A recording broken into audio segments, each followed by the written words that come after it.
ನೋಡಿ ಸಾಫ್ಟಾಗಿ ಇಡ್ಲಿಗೆ ಈ ಥರ ಚಟ್ನಿ ಮಾಡ್ಕೊಳ್ಳಿ. ನಮ್ಮೂರಲ್ಲಿ ಚಟ್ನಿ ಫೇಮಸ್ಸು. ಚಟ್ನಿಗೋಸ್ಕರ ಇಡ್ಲಿ ತರಿಸ್ಕೊತಾ ಇದ್ವಿ ನೋಡಿ, ಅಷ್ಟು ಚೆನ್ನಾಗಿರುತ್ತೆ. ತುಂಬ ಸಿಂಪಲ್ಲು, ಘಮ ಘಮ ಅಂತಿರುತ್ತೆ ನೋಡಿ. ಕಡಲೆಪಪ್ಪು ಎಷ್ಟು ಹಾಕ್ಕೋತೀವೋ ಕಾಯಿ ಅಷ್ಟು ಹಾಕ್ಕೋಬೇಕು. ಕರಿಬೇವು, ಇದಕ್ಕೇನು ಕೊತ್ತಂಬರಿ ಬೇಡ. ಒಂಚೂರು ಬೆಲ್ಲ, ಉಪ್ಪು, ಹುಣಸೆಹಣ್ಣು, ಒಣಮೆಣ್ಸಿನ್ಕಾಯಿ ಎಲ್ಲ ಮಿಕ್ಸಿಗೆ ಹಾಕ್ಬಿಟ್ಟು ಇವಾಗ ಇದು ನೋಡಿ ಸ್ವಲ್ಪ ತರ್ತರಿ ಇರಬೇಕು, ಆ ಥರ ರುಬ್ಬಿ ಒಗ್ಗರಣೆ ಹಾಕ್ಕೋಬೇಕು ನೋಡಿ.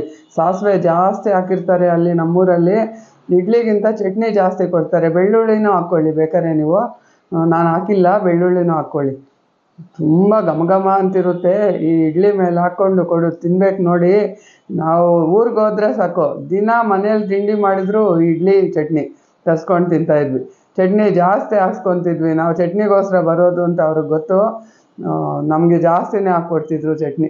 ಈ ಥರ ತುಪ್ಪ ಮೇಲೆ ಹಾಕ್ಕೊಂಡು, ನಾನು ಮನೇಲಿ ಹಾಕ್ಕೋತೀನಿ ತುಪ್ಪ ಎತ್ಕೊಂಡು ಈ ಥರ ಕಟ್ ಮಾಡಿ ಬಾಯಿಗಿಡಿ ಕಳೆದು ಹೋಗ್ತೀರ, ಅಷ್ಟು ಚೆನ್ನಾಗಿರುತ್ತೆ. ತಪ್ಪದೆ ಮಾಡ್ಕೊಂಡು